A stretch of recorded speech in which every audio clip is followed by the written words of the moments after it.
ડભોઈ તાલુકાના ઢોલાર ગામે મણકરવાસ દેવ નદીના કિનારે ભીખડ ધસી પડતા મોટા પાયે ધોવાણ થયું છે। છેલ્લા 2 વર્ષથી દેવ નદી મોટા પાયે ધોવાણ થઈ ચૂક્યું છે। મણકરવાસમાં રહેતા 50 ઉપરાંત પરિવાર દ્વારા સરપંચ સહિત તલાટીને વારંવાર રજૂઆત કરવા છતાં પણ તેનો ઉકેલ આવતો નથી।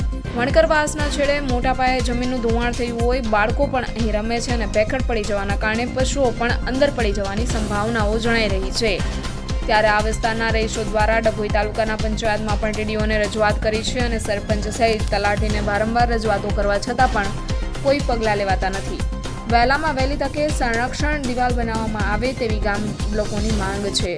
રાત્રિ દરમિયાન કોઈ બાઇક ચાલક કે 4 વ્હીલર ચાલક આ ખીણમાં ખાબકી શકે તેમ છે। 150 ફૂટ ઉપરાંત જમીનનું ધોવાણ થઈ ચૂક્યું છે। દેવનદીના કિનારે સંપૂર્ણ ધોવાણ થઈ ચૂક્યું છે તો વહેલી તકે સરકારી તંત્રના અધિકારીઓ જાગે અને સંરક્ષણ દિવાલ બનાવે તેવી ગ્રામજનોની માંગ છે। વારંવાર લેખિત અને મૌખિક રજૂઆતો કરવા છતાં પણ કોઈ પગલાં લેવામાં આવ્યા નથી તો શું કોઈ મોટી જાનહાની થશે? ત્યારે તંત્ર જાગશે કે પછી આ ગ્રામજનોનો નિકાલ સરકારી બાબુઓ વહેલામાં વહેલી તકે લાવે તેવી માંગ ઉઠવા પામી છે।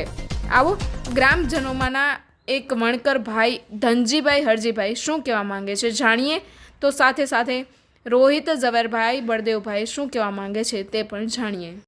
હું ડોલા ગામનો વતની છું ને મારું નામ મણકર ધનજીભાઈ હરજીભાઈ છે। અમારા સાહેબ એક જ વસ્તુ છે કે અમારે જે આપણે નદીની અંદર ચોમાસાની અંદર જે પૂર આવ્યું તો અમારા જે પૂરની અંદર જે અમારી દિવાલ આ જે નદી કિનારો છે અમારું ધોવાણ વધારે પડતું થઈ ગયેલું છે। બીજું કે અમે જે ધોવાણ થયું તો એને અમે સરપંચી અને આપણા ટીડીઓની અંદર તાલુકા પંચાયતની અરજી કરેલી છે કે ભાઈ અમારે એક સુરક્ષા દિવાલ બનાવી આપો। અમારા ઘરોની નજીક છે કે આવી ગયું છે ધોવાણ તો અમારા બીજું કે અમારા જે નાના છોકરાઓ છે ને જે મોટા વડીલો છે તો એકદમ કોઈ આ બાજુ આવી જાય એને જાનહાનિ થાય તો એની જવાબદારી કોની? તો અમારી સરપંચી અને ટીડીઓ સાહેબને એક જ વિનંતી છે કે જેમ બને એમ જલ્દી અમારા દિવાલ બનાવી આપો કે ગમે તે કરો, અમને આટલું નિરાકરણ લાવી આપો। તમે અરજી કરી?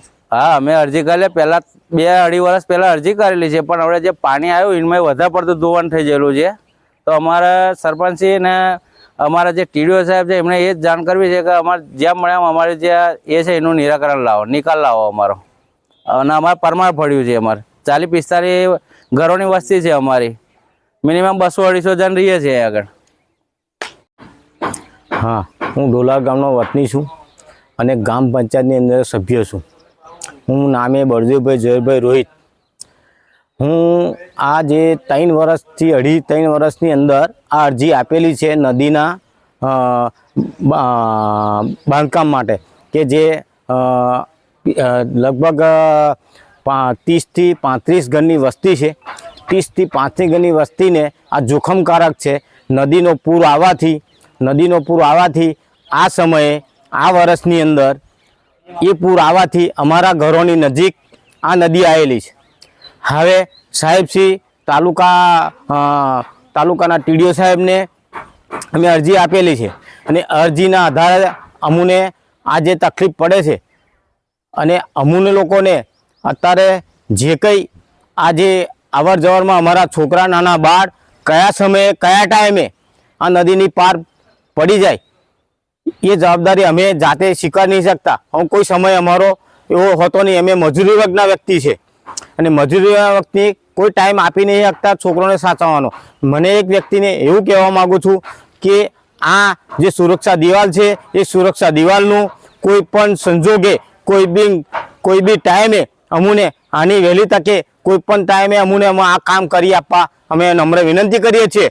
અને ના હોઈ શકે આ સુરક્ષા દિવાલનું તો અમને કોઈ પ્લોટ ફાડી અને બીજી જગ્યા આપવાની એમની તમામ જવાબદારી એ તાલુકા પંચાયત યા તો ઉપલા અધિકારીઓની રહેશે।